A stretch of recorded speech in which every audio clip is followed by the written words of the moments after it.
Hello, everybody. Welcome to another edition of the Shankly Gates podcast. I'm David Brindle, joined tonight as ever by two trusty comrades, Kieran and Dan Klopp. I'll be honest, we weren't really going to record a podcast tonight. We discussed this a bit earlier on. We were just going to replay last week's episode and the last few home games episodes and just dub the word Fulham over every time we played a different team because it was just the exact same over and over again. But we'll get into all that very shortly. We've got plenty coming up. We're going to look at obviously the Fulham game. We'll look ahead to Leipzig and Wolves.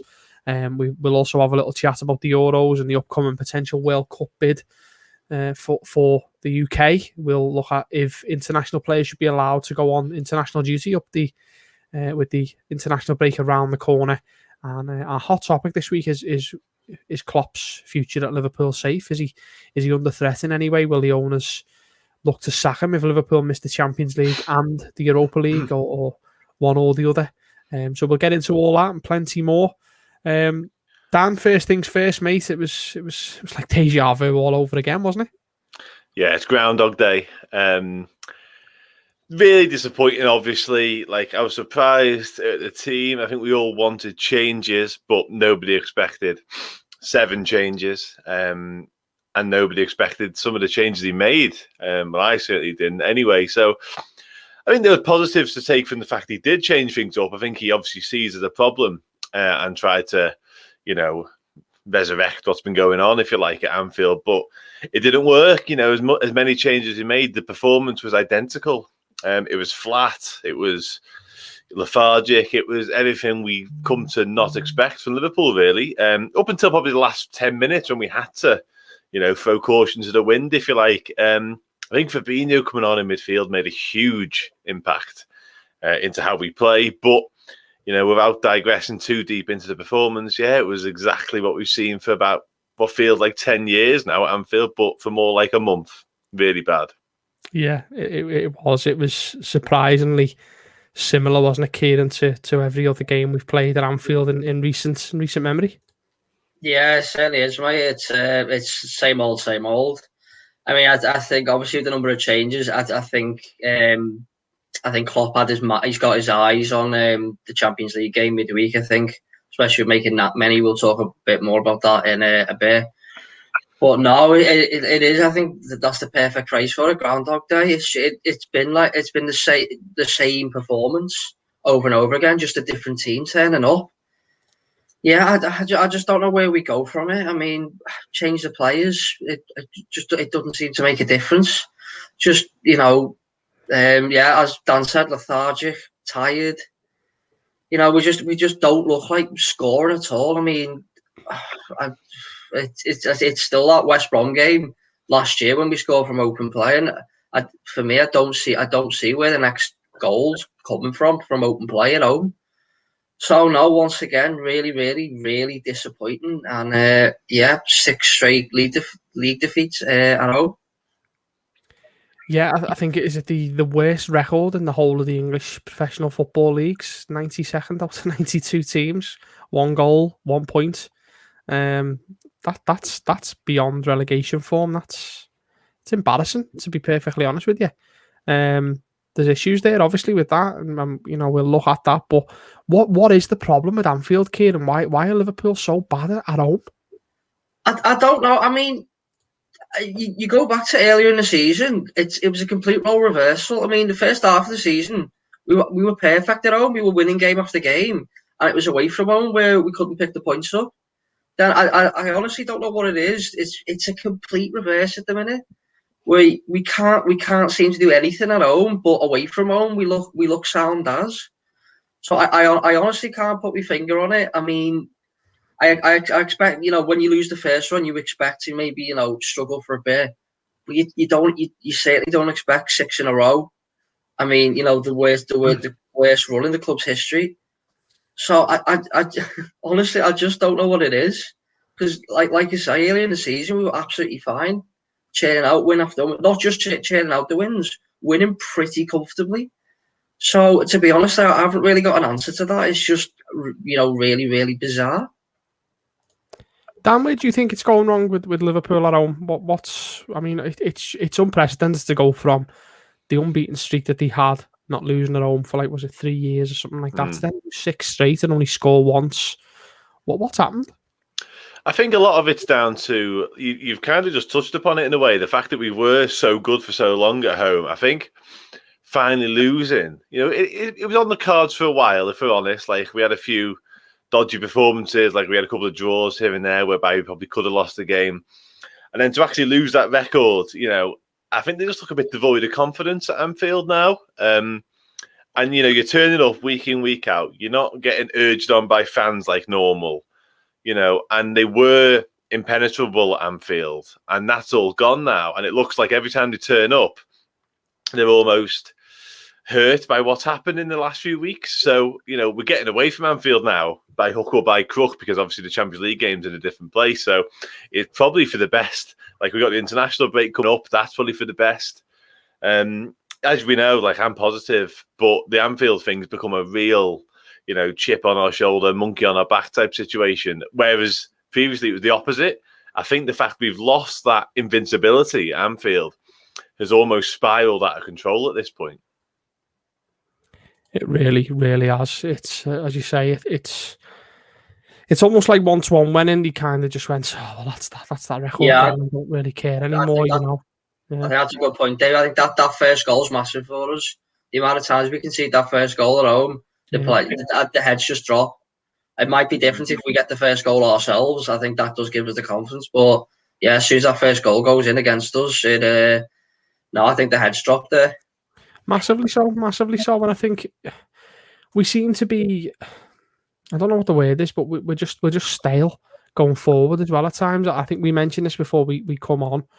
Sheffield United away. I know Sheffield United are a bad football team. Let's be honest. Let's not mess about the bottom for a reason. But we showed a little bit something different, and Curtis Jones was a bit more advanced, and Robbo was getting further forward. Mane was coming inside, and we just haven't really shown any sort of ingenuity in our attacking play since then. Chelsea was exactly the same as Fulham, as Brighton, as Burnley. We all seem very slow, and teams, I think, have realised that if we can just stop the fullbacks from bombing forward and force Liverpool to play in front of a low block, we can just hit them on the counter-attack every single time. But, we don't seem to learn our lesson, and we keep continuing to do the same thing all the time. But anyway, obviously, we picked a rotated squad today, and there was a very welcome return for Jota. Some head scratching at other players coming in, but Dan, was it much needed in terms of the players that were rotated? In certain aspects, yeah. Like, I know Firmino was out for injury in the end, but that was due anyway. I think in terms of he needed to be rested regardless. Like, it took me 5 minutes to realise he wasn't even on the bench. Like, when I didn't see him in the starting 11, I just thought, yeah, that's fair enough. A couple of the others, like Trent, I thought was a bit of an odd one. I think he's been playing reasonably well. Like, nothing against Nico Williams, I quite like him, but not starting Trent was strange. I thought, if anything, you probably could have rested Robertson. Like, the Greek lad Tsimikas hasn't had a look in at all, No. And Robertson's been running to the ground, whereas Trent's had the odd rest, maybe injury enforced here and there, but Robertson's been played every week. Aside from that, obviously Thiago didn't play. Probably fair enough. That's probably a look to Wednesday, like Kieran touched upon. Jota coming in was fair. Mane has been really poor. So he wasn't great when he came on again. So him not being involved from the start was also fair. So can't really argue with much of it, to be honest. Probably a surprise not to see Ben Davies included again, and he's gone with Reece Williams. That's a real eye-opener in many ways. Like, this kid we've signed from Preston, what's he up to in training? If he, again, nothing against Reece Williams, quite like the kid, and he is a kid. But if you're not starting ahead of him, there's something amiss there. Like, I think you're absolutely spot on there, Dan. I know he was injured, wasn't he, for a bit? Yeah. I don't think he's still injured. He said he was fit this week. He said he was fit, yeah. So he wasn't even on the bench, was he? No. So it's a strange one. It's a real strange one, because you've got nothing to lose at this point. Just throw him in. Just throw him in and give him a go. I mean, don't get me wrong. I don't mind Reece Williams. I actually think he's quite good in terms of, a kid. And if you'd asked me a couple of weeks ago, I'd have actually ranked him higher than Nat Phillips. But Nat Phillips Nat Phillips is a really old-fashioned centre-half, isn't he? If you're playing footy manager, he's your no-nonsense centre-back. Yeah. You put him with a defend duty on, you hope for the best. But, Reece Williams isn't a bad player. But yeah, Ben Davies, you bring him in and Klopp's talking him up and, you really like them. Doesn't even get in the squad when Kabak's out. And I don't know. I think it's a strange one. I agree with you, mate. But, obviously, something's got to happen in that situation at some point soon. He's got to play a game for Liverpool at some point because I think they're going to want to sell him eventually. But we'll see. Kieran, what about you when you've seen the team and you've seen the changes? What were your thoughts going through your head? I mean, originally I expected to see a change because something needs to happen. Try and find the combination that works at the minute. I just looking at the defence though, just the inexperience there. I mean, to be honest, I think they coped okay. Fulham had a couple of chances on the break. The goal itself was a mistake from Mo Salah. Just if he gets rid of that, you never know how the game goes. So I think actually defensively they were fine today. But yeah, I think Thiago, Mane missing out. I think they were both fair enough shouts. Yeah, and they're definitely looking ahead to midweek against Leipzig, which I think Klopp is prioritising at the minute. So, mate, 7 changes. It is a lot, but I do think that major changes need just something needs to happen to try and get these results. So, yeah, so like I say, something has to change. But it hasn't worked again, and goodness knows what side he'll go for, in the future, especially the next league game's Wolves. Yeah, we'll come to both of those games very, very shortly. Starting with Leipzig in a few seconds, but let's look at the goal. Dan, obviously it's a bit of a mistake from Salah. Is he a bit naive to try and bring the ball down in that area and he gets robbed? Possibly, yeah. It's hard to say he isn't because obviously of what's transpired, but it's one of them, isn't it? Like, he's an attacking player. You don't really, although like they've got to all contribute defensively, and in an ideal world he just gets rid of it. But he's thinking he's got time to bring it down, and he hasn't. He gets robbed, and that's the goal. But I don't pin a massive amount of blame on him, to be honest with you. If it's like, even if it's a centre midfielder, you think, come on, better. But Salah, he's a footballer. He's a flair footballer, isn't he? He wants to get the ball down. He wants to maybe bring it down, and we'll play and we'll break like we did against West Ham for the counter-attack goal. He's not really going to hoof it, if that makes sense. He's not the type. He'd rather see us play and maybe do something ourselves. So, listen, it's cost us, and on the face of it, it's his mistake. Robertson's initial header could be better, but in terms of like pinning any blame on him, no, because in another world, in another circumstance, he brings it down, gets his pass away, and we go from there. And he's probably on the end of it scoring. So it's one of them. It's a difficult one to not pin on him, but it's also, Liverpool of old. That might not happen, and the opposite thing could happen, and we go up the other end and we'll wander up ourselves. That was definitely a strong point of Liverpool at the very best, was opposition teams having corners, free kicks in dangerous positions and us hitting them on the break. So it's a tough one. Obviously, confidence is very low, and that can play a big part on people doing simple things like controlling the ball. I just thought maybe he was a bit naive, maybe to try and bring that ball down. Sometimes his first touch isn't great. Sometimes his first touch can let him down, Salah. And it's a bit of an awkward position. I don't think he checks his shoulder. And yeah, it happens. And when you're playing as bad as this is all it takes, is one opportunity for a team to just hit you like that. It was a decent finish as well, to be fair. Let's just talk about Fulham, because obviously we're talking about how bad Liverpool were. Kieran, did Fulham actually deserve to win? I probably, on the balance of play, probably. I mean, I know the bad form we've been on, but you still look at the league table. Fulham are still going to go there. The pressure's on for them. So to come here, win the game and keep a clean sheet, I think that's fantastic for them. I think especially in that first half, I think they had the better chances. They looked very dangerous on the counter attack. I mean, with Ademola Lookman on that left hand side, looked really, really threatening when he was cutting inside. We missed a couple of chances. I just think on the goal, I think it is disappointing, but to me, it's a little bit of a worldly strike. It sums our luck up at the minute. He's on the edge of the box. You think, all right, go on, hit it, and so, he picks the corner out. So it just sums our luck up at the minute. But I can't really argue too much about the result.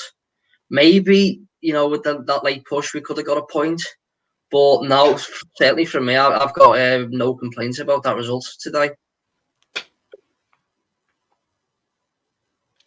Same thing, yeah. Just laughing at the fact we could have potentially nicked a point at home to Fulham. It's pretty damning, isn't it? Yeah, Fulham deserved it, I'd say, and I've been really impressed with Fulham. Moreover, generally, I think it's positions are never false positions because that doesn't make any sense. But out of those sides that are struggling to stay up, they play the best football by a million miles, in my opinion. Everyone goes on about Brighton, but they're a bit of a reincarnation of a really poor Man City side in terms of they keep the ball, but there is literally no penetration with that. Whereas Fulham are quite dynamic. We touched on this last week before the game, thinking that would play into our hands. They make things happen, and they've got decent players. I think they're an half-decent side, and they deserved all 3 points. And in my opinion, they deserve to stay up. Whether that transpires or not.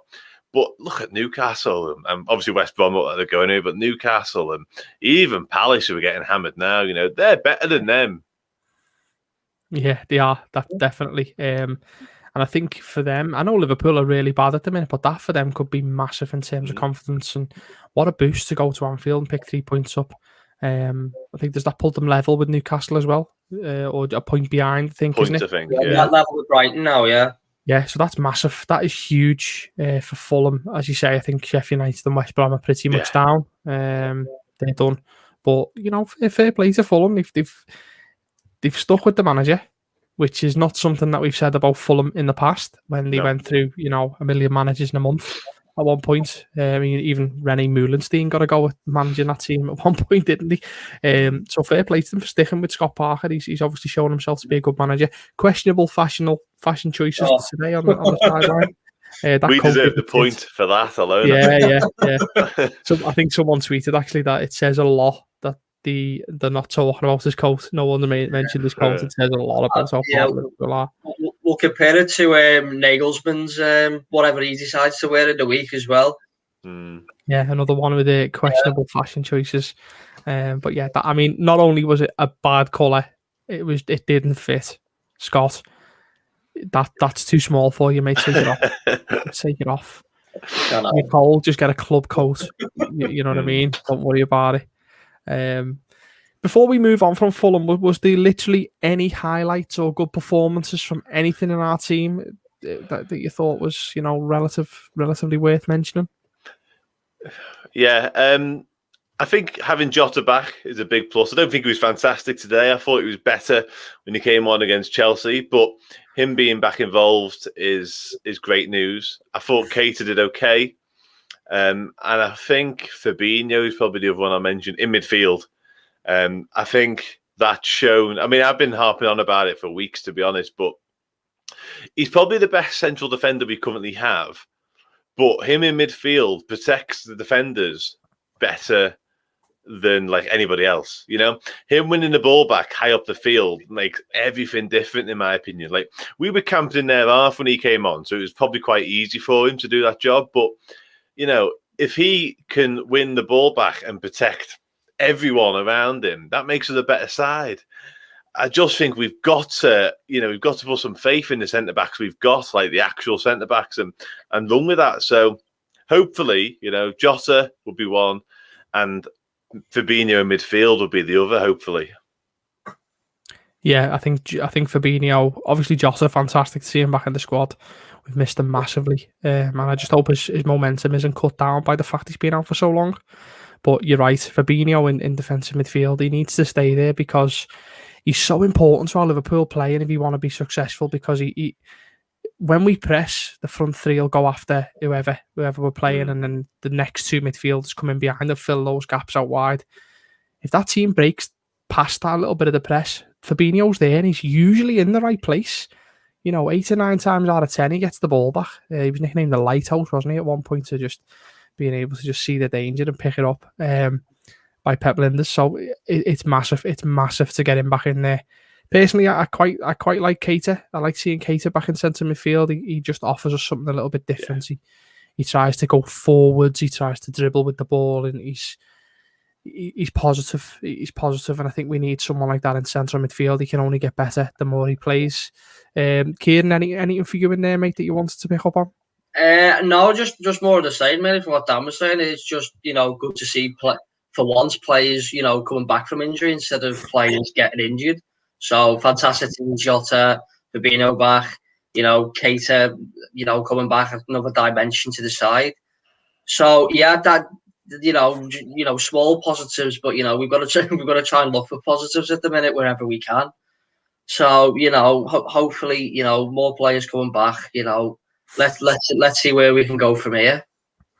Yeah, as you say, we've got to try and scrap for whatever positive we can get at this point. One of my mates made a good point earlier on when I think the game was still on, and he's blaming Liverpool's woes, if you like, on leaving Melwood since we moved to Kirby. And I've done the research, so there's been 26 games since Liverpool left, or since they moved into Kirby. How many of them 26 games do you think Liverpool have won? I think I saw this stat. I think I'll sit out because I think I saw you. Okay, you've seen me tweet it already. I've got an idea. 26 is most the season, really, isn't it? So it's a large portion of games. Yeah, that includes. It's not just league games, by the way. Yeah, that of course. Yeah. Even then, it's got to be 14. Kieran, was it 9 or 10? Did I see? It was 10 games. 10, yeah. One of them includes beating an under-18 Aston Villa side. Just three of them are Champions League games. So we've won 6 league games since mid-November. 6 league games. Obviously, 2 of them came against Tottenham and West Ham. I think we beat Leicester 3-0 off the top of my head. And I can't remember the others. But 6 league games since moving into Kirby. Questions need to be asked there. That's even back then in November, this is when we had, Matip was still in and around. Fabinho was obviously playing centre half. We had Henderson in centre midfield. I mean, obviously, it's not. I don't know. It might be playing our part, but it's not. You don't put it all down to Kirby. It's just a bit of a laugh and a joke. Go on, Dan. It's a little bit of upheaval, isn't it? Maybe. Yeah, of course. That's all I'd say on that. Like in a season full of upheaval, that's a little bit extra that we might not have needed. Doing that in the off season might have been a better bet, but I don't think they expected half of the problems we've had, so they probably just cracked on regardless, and look where we are. Yeah, as I say, you're right. It's a different commute for people. People having to leave for work earlier, having to get up earlier to get to work. I don't know. It's certainly something else to add to the ever-growing list of injuries, no fans, all sorts going on at the club, and some really tragic stuff as well. Obviously, that's come into it, but it's just another little string to the bow, if you like. So yeah, get us back to Melwood as soon as possible. Start winning some games again. Let's look ahead to Leipzig then. I think we've already kind of touched on the fact that it's a bit of a blessing that we're going back to Budapest. Klopp actually mentioned, didn't he? I don't know if it was post game or not, that it reminded them of the Wanda Metropolitano, where obviously Liverpool won the Champions League a couple of years ago. So that's a good feeling straight away. Surely they can't throw away a 2-goal lead in this one, Kieran, can they? Surely. You've done it now. To be fair, I did say this against Sheffield United and we came off all right, so I'm kind of going along those similar lines. You really wouldn't have thought so. I mean, I think we're all made up the fact that the second leg is in Budapest, so we've not got all the stigma around Anfield at the minute. But yeah, taking a 2-goal lead into a you can probably treat it as another away game here. So I mean, we've still got to be focused. We've still got to be prepared. Leipzig are going pretty well in the Bundesliga at the minute, so although they've got a lot of work to do, I fancy they'll change from the first leg and they'll probably try and have a little bit of a go at us. Now, maybe that plays into our hands. The way we've been losing games at the minute, teams sitting in and hitting on the break. So I think for once it'll be us that'll be the tactic we'll implement. So hopefully it'll work for us. Hopefully as long as we get through as long as we just don't have like a mad 10 or 15 minutes. We've had a few of them. Against City, against Leicester. I think we should be okay. But hopefully it's just something to distract us from what's been going on at the minute. Hopefully we can need a much needed result at the minute. Yeah, Dan, obviously we spoke a little bit about the rotated squad. Do you think obviously that's had the Leipzig games had a bit of a say in them changes? You'd have to say so. I think it was very bold of Klopp if, he was essentially saying like, all eggs in the Champions League basket. I mean, had we have won today with that rotated side and then maybe picked up a couple more wins on the way, then it might have shifted back a little bit in terms of we can get top four. But the side he picked today definitely looked as though, Leipzig was taking priority. You've got to win, haven't you, if you do that, I suppose. But yeah, I'm confident ahead of Leipzig. And I think, he's got to name his full strength side now, whatever that may be at the minute. It's difficult. But yeah, I think like Kieran touched upon, they'll come flying at us, certainly the first 10, 15 minutes. But I still think that plays into our hands. And I think we score in the game. I think they showed enough defensive frailties, certainly in terms of the errors they made. I wasn't impressed with Upamecano at all. Like, he'll have a storm, and I've said that on Wednesday, but I wasn't impressed with the first leg.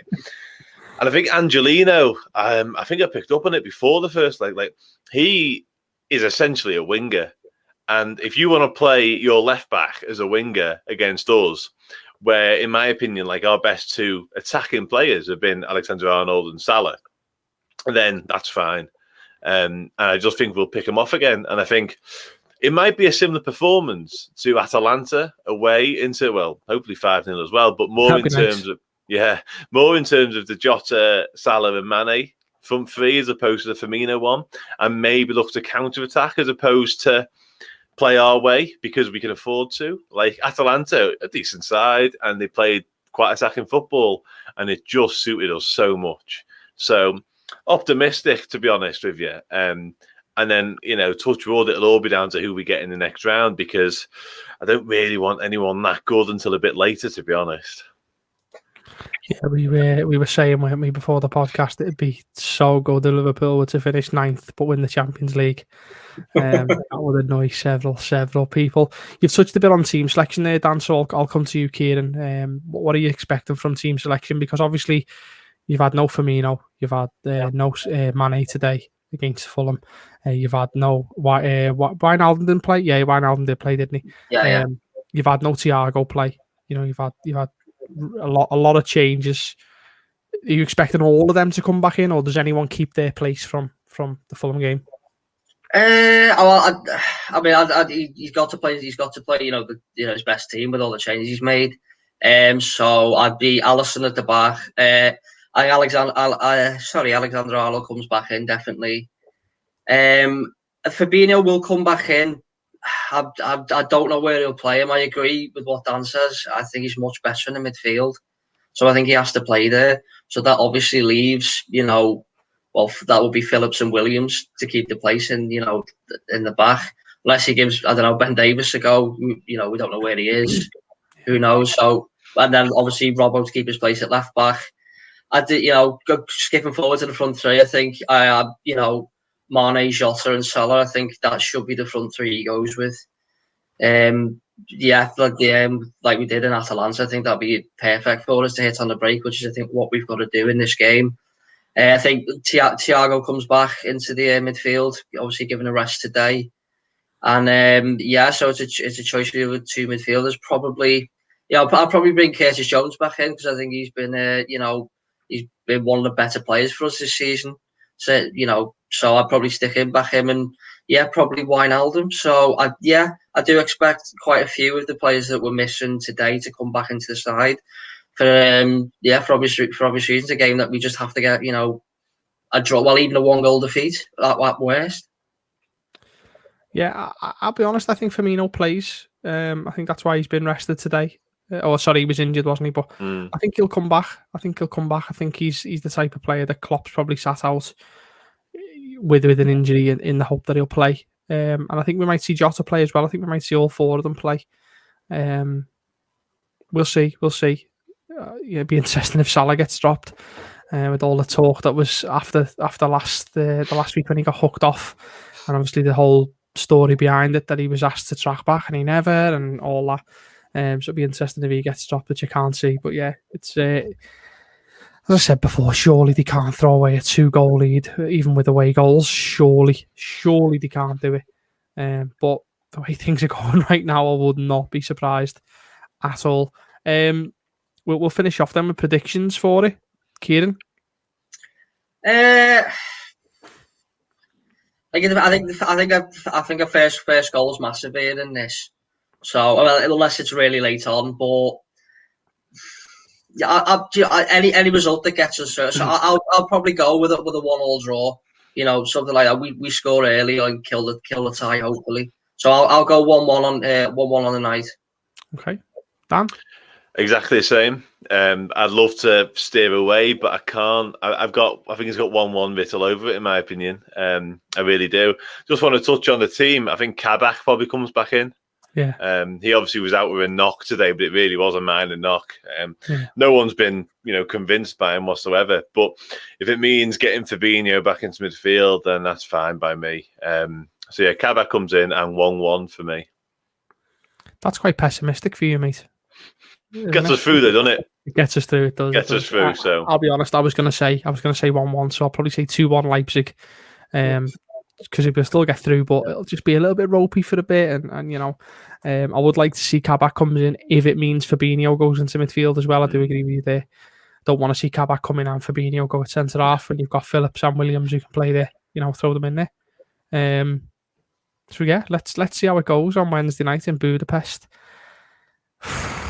Not looking forward to it, to be honest, after the recent run of results. But anyway, I wonder if Liverpool understand that it's not really a home game. It's technically an away game. I wonder if they don't look at the sort of the fixture list coming up and go, "Oh, there's a H next to it.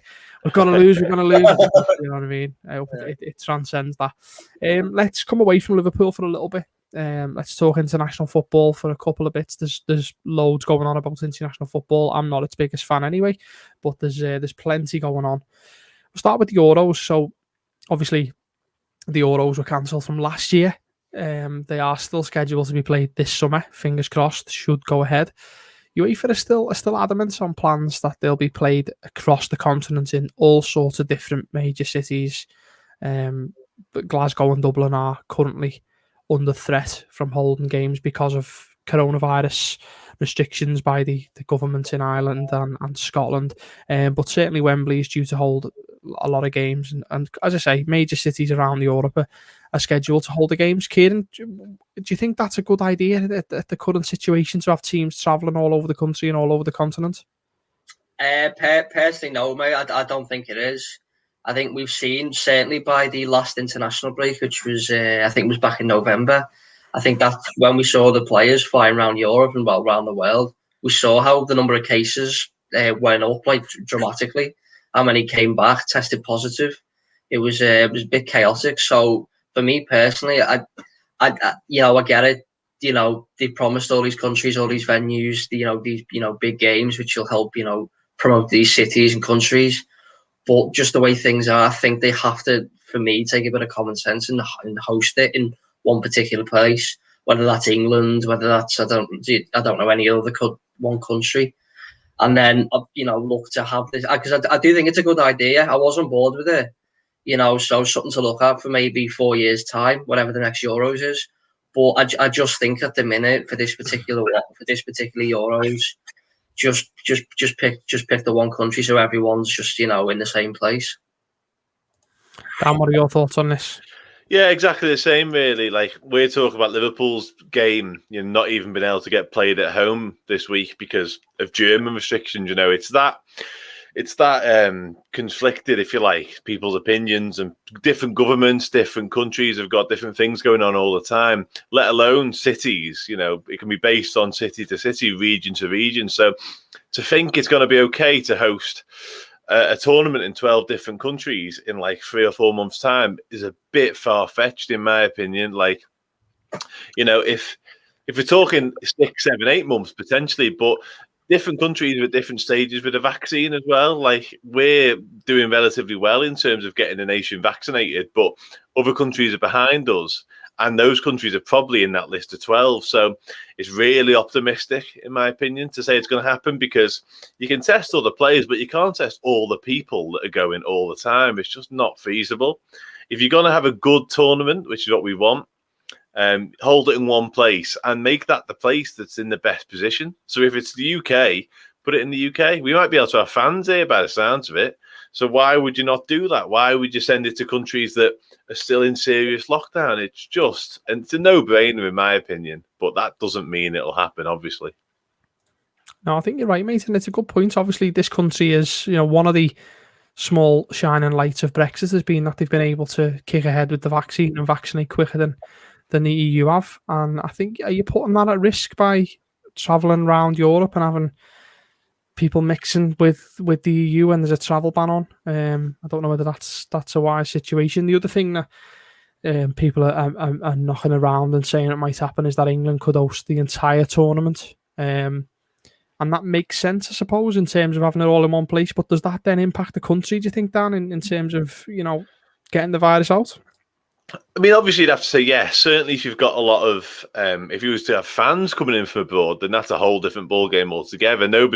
I haven't seen that be the case, to be honest with you. But if we got to a stage whereby that was happening, then you are opening the doors to some serious problems, like we saw with the Atletico Madrid game this time last year, wasn't it?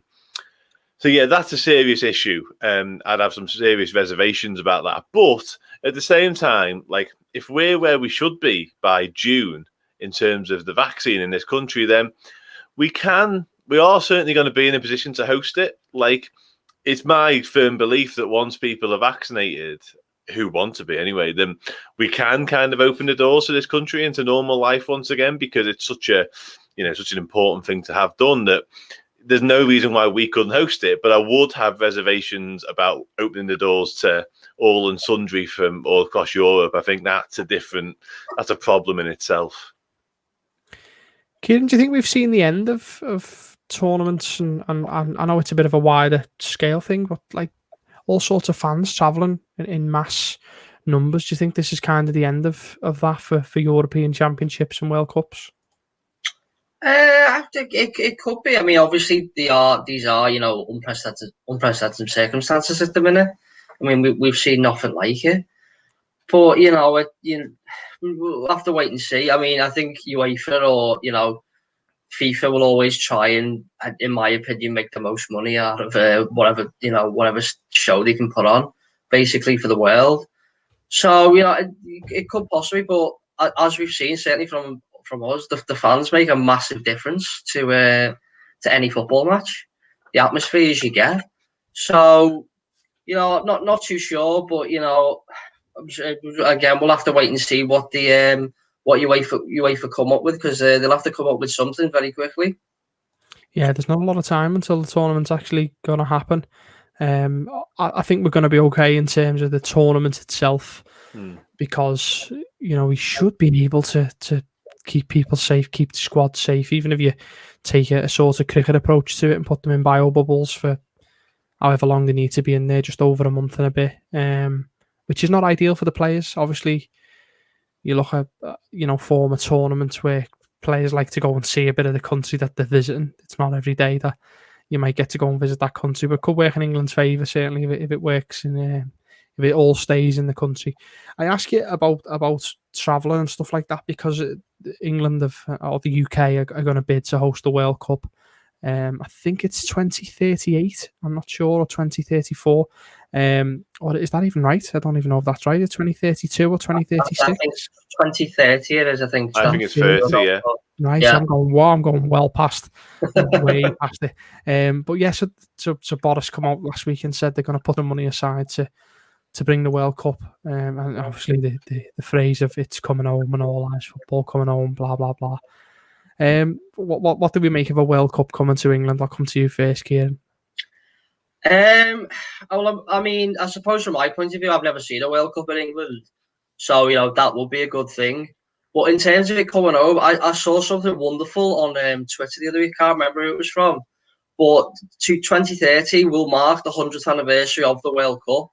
So someone put a great idea out there of, if you really wanted to come home, you should really have the World Cup in the place where it was first hosted in 1930 in Uruguay.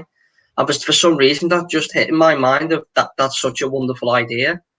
So that's the idea I was on board with. Maybe, I do think it's probably time for England to get, a World Cup. Certainly, obviously, 1966 was the last one, and what happened there with us. So that idea of Uruguay hosting for some reason that just really got to me. I thought that's a wonderful idea. In terms of England, yeah, I'd like to see it. Whenever it would be, I think in the relative future, because just something else to tick off, something that I've never seen in my life.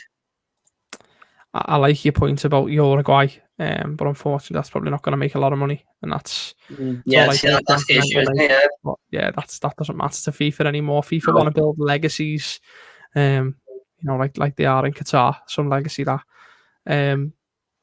But yeah, Dan, what are you thinking on this one then, mate? The World Cup coming to the UK. Yeah, Uruguay do want that World Cup, but moreover, they want it with like a few different countries down there, like a few of the South American ones near them and stuff. So you're right in terms of Uruguay itself. They probably won't be ready for it, Uruguay, in terms of like the infrastructure. I'm not massively, up on my Uruguayan stadiums, but I think they want to host it with. I think they want to host it with countries by them. That's what I heard the other day. But in terms of coming here, I'm not massively into international football, but I'd love to go and watch like Costa Rica against Belarus at Anfield. That'd be brilliant. Yeah. So yeah, I'd be up. I mean, yeah, football's football, isn't it? And yeah, I think it's a fine idea. Like, in the summer, weather's good, go and watch whoever at stadiums near us. Then why not? Yeah, I think the football's coming home concept I really struggle with, for numerous reasons. If I'm honest, I won't go into them now, but. So I'm not really sure of the interest behind it in terms of why Boris is getting involved and stuff like that. But in terms of having a World Cup here, yeah, I'd be massively behind that, because why not? It's a great idea. Yeah, it's a bucket list, isn't it? It's a bucket list thing, go to a World Cup game, 100%. But it is strange timing to say, yeah, we're going to put millions aside for bidding for the World Cup when we're in the middle of a pandemic and we're not going to pay the NHS anymore for getting us through it. But yeah. But we're going to spend millions, and what does he like to say? Spaff it up the wall, to potentially lose the bid again, because that seems to be what happens. But yeah, I mean, we'll see. Just before we move off international football, because I am with you, Dan. I mean, as bad as Liverpool are at the minute, give me them any day over an England game. There's a lot of talk this week about international football and should players be allowed to go on international duty. We've mentioned it kind of in this little period. I believe the teams, South American teams, players aren't going to have to go. That's right, yeah. On duty. But do you think it should be just scrapped altogether? What do you reckon, Dan? Were we playing well, I'd probably say, yeah, scrap it, but give me that break right now. Not necessarily. I watch Liverpool regardless, as you know, and I'm very positive. I just think we could do with it, to be honest. And hopefully it gives us a little reset, especially with some of our players now not going anywhere. Like, we're not going to have many players that leave for that break. Like, I'm not sure if the African nations are playing, because often they don't in these little windows. But it could just be them, because we haven't got a lot of our European players are injured. Like the English lads, Henderson, Gomez, they're obviously injured. Oxlade-Chamberlain probably not going to get picked.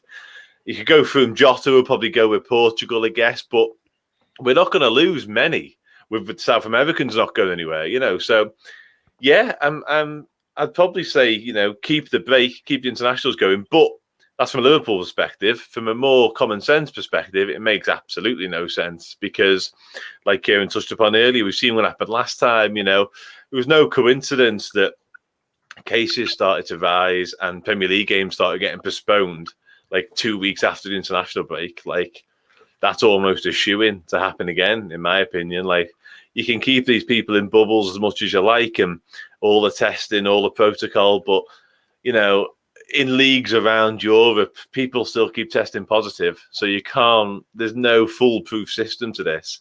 and it'll probably happen again in a couple of weeks. But it shouldn't affect Liverpool too much because we haven't got that many players that will be going anywhere. Based on recent form, I don't think many international managers want to pick Liverpool. Very true as well. Yeah. But no, you're right. You're spot on, Dan. We've seen it last time. Cases were rising, and Thiago got it, did he? And Mane, and Keita. Yeah. I just think it's daft. I really do think it's daft to get people travelling when there's a stay-at-home order. And as you say, Liverpool can't even welcome Leipzig to Anfield. So how can you expect the squad to go in 10, 15 different places, and then come back and mix it? It doesn't make sense. Kieran, what are you thinking? Yeah, I mean, again, I'm with you. I'm not overly big fan of international football. What international games are coming up? Are they friendlies? Are they Nations League? Or are they qualifiers? I don't know whether they're qualifiers or friendlies. Both. Qualifiers. I mean, there's both, to be honest. I mean, if they're friendlies, that's absolutely ridiculous. But even then, it's just like I said, the last time, the cases are going to rise. Maybe not from a Liverpool point of view, but from other teams' point of view, it's to me, it's just going to cause chaos again. I don't think they should be going ahead with it. So yeah, I mean, from obviously Liverpool point of view, as Dan says, welcome break for us, something that we probably do need. Not too many are going to travel, but it's going to be the same as the last break. We're going to see these rising cases. So for me, it's just complete lunacy. Yeah, it is three qualifiers for the World Cup. For England anyway, they play San Marino, Albania, and Poland. So friendlies. Yeah, effectively. I mean, maybe Poland. Maybe Poland. Relatively, but, I mean, San Marino. No offense if there's any people from San Marino watching, but is there any point playing that game? No. Albania as well. Maybe is there any point? Liverpool would beat San Marino at Anfield right now. 1-0 now. Penalty, a Salah penalty. Yeah. Yeah. So I mean, obviously, international football, not for me, not for any of you two either. I'm glad I'm not alone in that. But yeah, lunacy, I think, is the correct term to use. I like that, Dan. There's lunacy to let people go and travel all over the world when you're not supposed to. Stopping a virus is very, very, very hard. Very, very hard, as the world's found out. And if you're going to make it even easier for it to spread, more fool you. Mm-hmm. Just before we come back to Liverpool stuff, well, it is back to Liverpool stuff. But before we move on to Wolves, we've had a comment from Liam, who says, is it time we ditch the front three and try a different formation? I know we've kind of touched on this, but Dan, what are your thoughts on that? Yeah, to be honest with you, yeah, and I don't think we'll see it now. We might see it now. We might see glimpses of it now. Maybe a bit of a 4 with the likes of Jota and Shaqiri instead of Firmino integrated into it. So definitely there's scope for that. I do think any major change we make will come in the summer before next season. Like City have changed the way they played this season. They control matches. They're probably less exciting, but they control matches a lot better. And I think we'll do something similar in the summer in terms of changing our style. We might get more exciting potentially because we were controlling games last year. So there's definitely scope to change things. Yeah, I think the personnel will be very important before we go and do anything crazy like that in terms of who we sign in the summer. I think we probably have to sign someone suitable. But I would say the big change will be looking to play with a bit of a 4 and perhaps that extra man will be a number 10, I'd say. We'd have 2 sort of holding midfielders and then a 10 and then a 3 around it. I'd say that would be where I'd look to go. Kieran, what about you? Yeah, I mean, I think so. I certainly cry on about, obviously we play 4-3-3 every week and especially every home game, it doesn't seem to work. But yeah, as Dan said, I mean, I do enjoy that front 4. Certainly if you think back to the City away game earlier in the season, when I think for the first half an hour we did have, Mane, Salah, Jota, and Firmino. It was something different. To be honest, City didn't look like you were coping with it too well. It looked like it was really working. So if the 4 of them stay fit, especially in the league, if we're not going to fight for the top 4, they're not necessarily games that we don't care about. It could be a chance to try, just something different. If we're still in the Champions League as well, so areas to improve. So obviously we're not getting results with 4-3-3, so I do think, possibly a return to that, front four that we did see a couple of games, especially that City game. I think it'd be a good positive move for us. Yeah, I think we will touch on that when we get to our hot topic at the end as well, in terms of formations and what we need to happen. But I certainly agree that we've been missing a number 10 for a bit. I've noticed in games, especially when we get the ball wide, we put a cross into the box, it falls out to the edge of the area, and we've got nobody in that sort of little pocket of space to just pick up the ball and either have a strike or recycle possession, get it out wide again. But obviously, you can't have that every single game. But at the same time, I don't think you can have 4-3-3 every single game. I'd quite like to see us maybe shake things up and, as you say, bring something different. Maybe at the back. Maybe we need to come away from 4 at the back. Maybe we need to go 5 and utilise the wing backs a bit more. I don't know. Maybe try something else. Liam has another question here. Should we try Jota and Firmino up front in a partnership? What do you reckon about that? I have my reservations about Firmino in a 2, I'd say. Not so much Jota. I think he's probably mobile enough to do the work. And Firmino certainly has been, in terms of his work ethic's been second to none, and his pressing being second to none.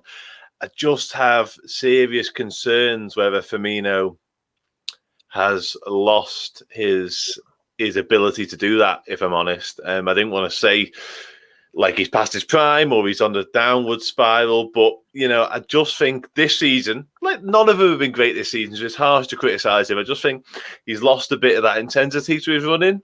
And he's lost that ability to get amongst it a little bit, and him in a 2 would be a bit too much work for him, I think. He's never been the fastest. He's never been the most clinical, so that would concern me, if I'm honest. Yeah, I think I wouldn't mind seeing him play off Jota in a 10 at best, but I'll say it for you, Dan. I think he's past his best. Certainly as a number 9. He just doesn't look the same. His confidence is just shot. I think that run of games where he didn't score at Anfield when we were actually winning games has kind of played on his mind quite a lot, and he just can't seem to get back into some sort of swing and momentum that I don't know. I think it might be time for him to either move into a number 10 or move on. Kieran, what do you think? I would tend to agree with that. I mean, as much as I love the man, the way he does off the ball. I do think it's starting to come over the crest of the hill there on the way down. Yeah, I'm all for a front 2, say just something to change it up, whether it be Jota and Firmino in that 2. Again, I probably tend to agree with you. I'm not too sure.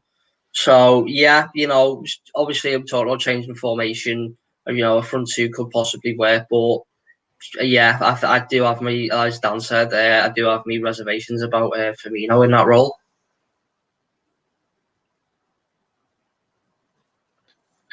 Your sound's gone, Dave. I'm on mute. There you go. It's been a while. Yeah, I do agree there. Thanks for your comments, Liam. Much appreciated, mate. Thanks for watching.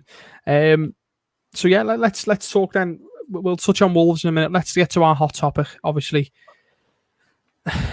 it's a bit of a tough one because I don't necessarily think this is the right thing to do, but I am worried that this might happen. The hot topic is, when does Klopp's job become under threat? Obviously, Liverpool are on a ridiculously poor run of form. We mentioned 92nd out of 92 Football League clubs in terms of home form. 1 goal, 1 point. We've won 6 league games since November. There's a lot going on. And I wanted to ask you, obviously, in our eyes, I'm assuming in our eyes, the man's untouchable. He is in mine anyway. I think he's more than earned the right to stick around as long as he wants. He's brought in the Champions League. He's brought in the much awaited Premier League that several others have failed to do. So for me, he shouldn't go anywhere. But I am slightly worried that FSG might be getting a little bit concerned at form and maybe think he should move on. So I wanted to ask you: is there any sort of worry for you that this may be the last season under Klopp?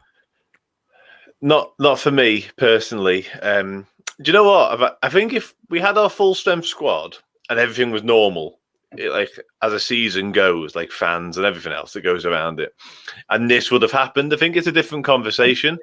I still don't think many Liverpool fans say, "Oh yeah, it's time to go," but there's definitely a conversation if things are as they should be, you know. But in terms of FSG, I think if they had any sense about them, they obviously wouldn't do it.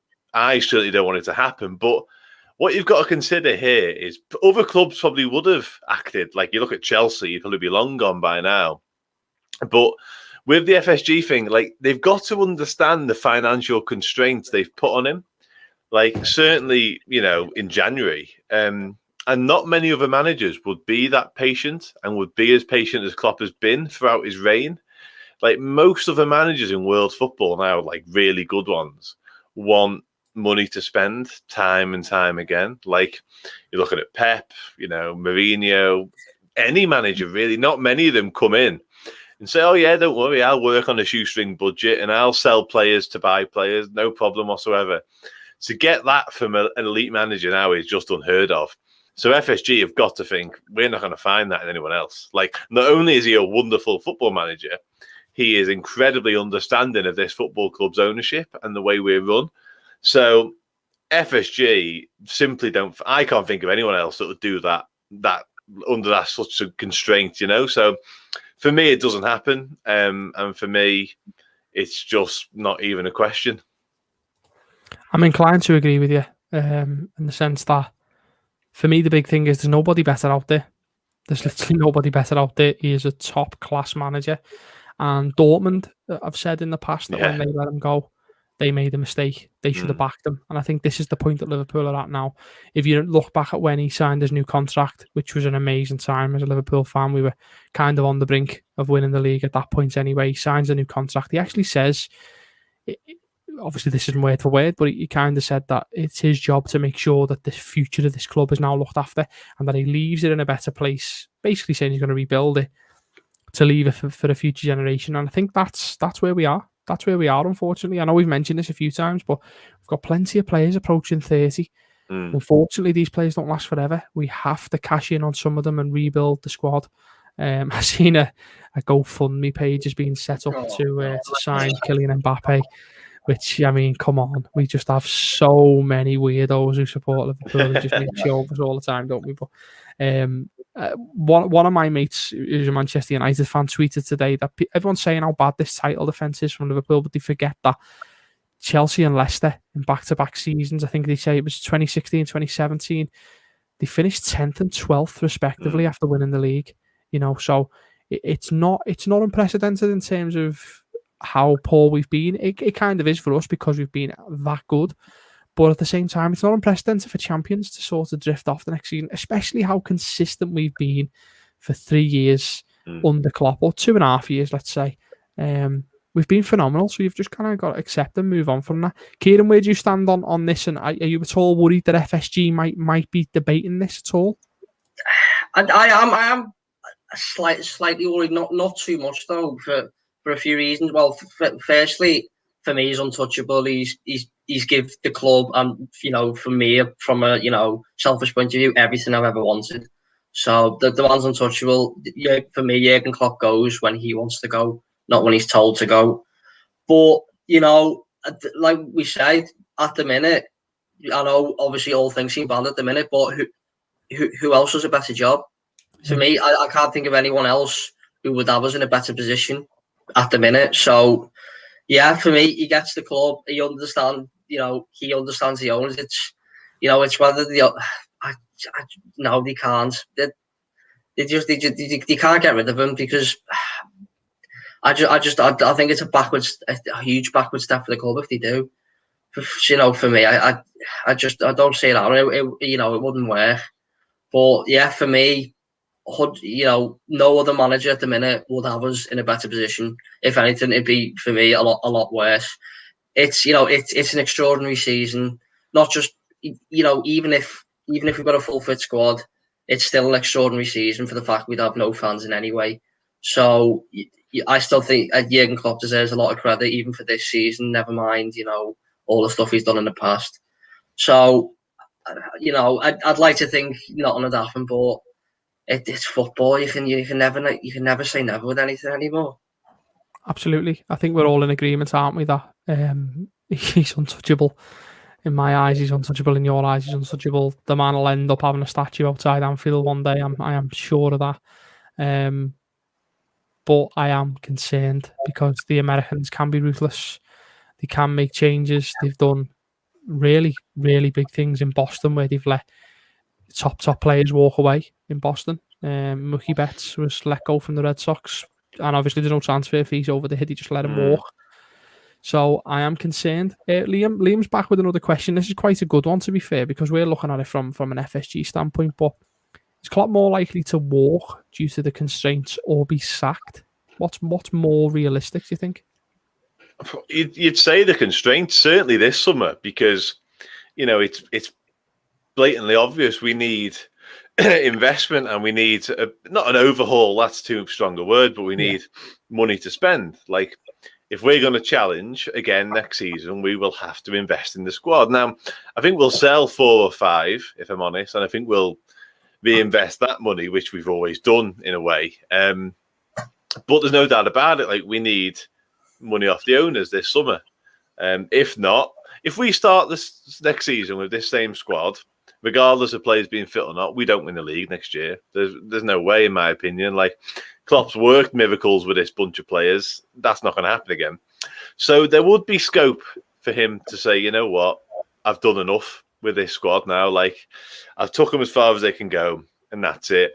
I think he won't do it right now because he got a little bit of backing in terms of Thiago and Jota last summer. He just hasn't been able to use them. Like he said himself, this squad that he essentially assembled last summer hasn't had a chance to play together yet. So there's no way he'd do it right now because it hasn't been given a fair crack of the whip, if you like. But he's going to go again in the summer and say, listen, we need to do this. We need a centre-half for a start, and this and this. And if they turn around and say no, then he'd almost be well within his rights to say, you know what, forget it. So he's definitely more likely to walk away than be sacked, in my opinion, yeah. Yeah, that's an interesting one to look at. We'll certainly keep our eye on that. And I think you're right, Dan. I think we need to invest and give him time. We should learn from Dortmund's mistake. Yeah, and build the squad. They said they'd rather let all the players go, didn't they, at Dortmund? He'd rather let every player walk away than Klopp. So that's where we are. You know what, mate? That's my thoughts exactly with this. They know what they're talking about, yeah. Yeah, I think you'd probably make sure you keep Alisson and Van Dijk. Yeah, maybe Mane, maybe Salah, everyone, and Henderson, of course. I always forget about Jordan Henderson. He's so integral to the squad. He's just there. But everyone else is kind of expendable, really. If push came to shove, But anyway, let's wrap up. Let's talk Wolves. Let's wrap it up with Wolves. Thankfully, it's away from home. It's a Monday night game, which I don't know what the stats are on that, but hopefully a better omen. Dan, what are you expecting from this one? The one thing I will say we do qualify in the week, that'll obviously be a huge bonus. Although winning the first leg should have been a plus, and what's happened since, that wasn't exactly fantastic. But we qualify, we get a bit of confidence, hopefully, from that. And Wolves are also in a really quite bad place. Like, they're not really under threat of going down because they probably accumulated enough points start the season, similar to us. But without Jimenez, they're not really the side that they were. And Wolves, while we were good, like the last 2 seasons, have probably been our toughest challenge, especially away. I went there twice. It was seriously difficult. They beat us in the cup there as well. So that's not saying much the way we take the cups, but even so, I'm confident because they're in probably a very similar place to what we are. Their form isn't as bad as ours, but no one's is in the whole country. So it's one of them. Win in the week, and I'm confident. Don't win in the week, and I've got my reservations about that. I think we're in danger of not qualifying for Europe at all if we don't win the Champions League, which I'm a bit and ahhing about in terms of if it's a good thing or not. Like, us at our best throughout European football next season's quite a scary fight for the league. But obviously, I also want us to be in Europe. So, but yeah, I think we beat Wolves as long as we win in the week. It's one of them. Yeah, I think I think a hot topic of next week might be, it's obviously depending on if we beat Wolves or not. But it might be would we rather qualify for the Europa League or miss Europe altogether? We'll save that one for next week. But Kieran, obviously, Wolves are taking on. Diogo Jota is facing his old team. You can kind of say both teams have been mediocre this season. What are you expecting from this one? Yeah, I think you'd have to say Wolves. I mean, you can't say disappointing because since Raul Jimenez has gone out the side with that awful injury, they've certainly not been the same side. They've struggled for any consistency like ourselves. Well, obviously looking for positives. Obviously, Jekyll and Hyde at the minute. We are, home and away. So we are away from home, which is, a good positive. We are playing our best stuff away from home. So I think we can take confidence in that. Monday night, I think it's over his best. I think the last Monday night game was Southampton away, and that was awful. So hopefully it'll be a lot better than that. I think that's the last game before the international break. So so hopefully we can, the players can give their all in that game. You touch on whether we're going to be in Europe or not. I don't know how it works, but I've mentioned it a couple of times. This UEFA Conference League's coming in next season. This third tier competition. So I don't know how low down. I don't know how low down you have to go to be out of Europe altogether. UEFA will find somewhere. It'll be Liverpool football. They have to be in Europe, and they'll see that as a perfect opportunity to, broaden this new European competition. So they'll find some way for us to get into it. So hopefully we do win the Champions League, and that's not an issue, or we finish in the Europa League. Because I really don't want to be going to. We have problems pronouncing the teams in pot 4 in the Champions League. Good God knows, where we're going to have to end up going in that. Well, we've never won the conference, so we might as well. We might as well. Yeah. Not only will it be the first to do so. On the Wolves game anyway. Yeah, hopefully, as Dan said, we get through against Leipzig. There's a positive run through the team. Got a few players back, so strangely enough, hopefully we can get it done. Like the home game against Wolves, I thought we were excellent in that game, so another performance like that would be superb. Yeah, it's tough, isn't it? Because Wolves they were poor when Jimenez went out the side, and they've kind of got themselves round to a point where they're getting by. I think they're probably unrealistic in terms of aiming for Europe. They're still sort of aiming to get in the top 7. I can't see that happening. But they're a good side. They're a good side, as you alluded to, Dan. They're a really good side. They've played well against us in the past. I know we beat them there a couple of years ago at Molineux. It was a very, very cold, very, very wet night. Late goal as well, I think. Yeah. Firmino late goal, I think. Yeah, I think Van Dijk scored. The one I'm thinking of, Van Dijk scored.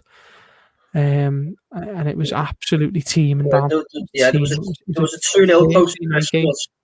And then I think a couple of seasons ago it was 2-1 just in January on a Thursday night. It might have been Friday, actually. Friday night. Yeah. I just remember being very cold and very wet, but very happy. I wish those days had come back, not only being at the game, but being happy after the Liverpool game. But gentlemen, we will end it there.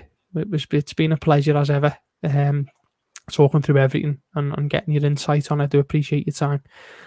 We will be back next week on Tuesday night. Obviously, Liverpool play Wolves on a Monday. So we'll be back on Tuesday night to hopefully discuss a win with a bit of luck and look into the abyss of an international break and so on and so forth. So thank you both for your time as ever, and we will catch you all on Tuesday evening.